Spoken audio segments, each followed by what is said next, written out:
त्यांनी आपल्या शून्यातून त्या ठिकाणी उभा केला आणि हे करत असताना गरिबी असेल तसंच आपल्या मुलांचं शिक्षण असेल पालन पोषण असेल, परंतु हे करण्यासाठी त्यांच्याकडे त्यावेळेस आर्थिक परिस्थिती द्यायची नव्हती. मुलांचं शिक्षण कसं करायचं म्हणून या व्यासपीठाला आणि या ठिकाणी उपस्थित असलेल्या सर्वांना मी सांगू इच्छितो की वयाच्या 6व्या ते 7व्या वर्षी नंतर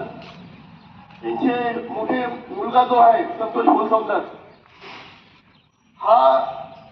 आमचे ते बापू सालाना वयाच्या 7व्या वर्षीपासून त्या ठिकाणी काम करत होते. 2 भावाला छोटे होते, एक बहिणी होती, त्याचंही लग्न, बहिणीचं लग्न करायचं आणि हे करत असताना आई वडीलचं कष्ट करतच होते. परंतु घरातील एक मोठा मुलगा म्हणून मामाने त्या ठिकाणी जबाबदारी घेतली आणि तुटपुंजी त्यावेळेच्या सालाचा पैसा त्यावेळेस की आपण आपल्या 2 भावंडांचं संगोपन असेल,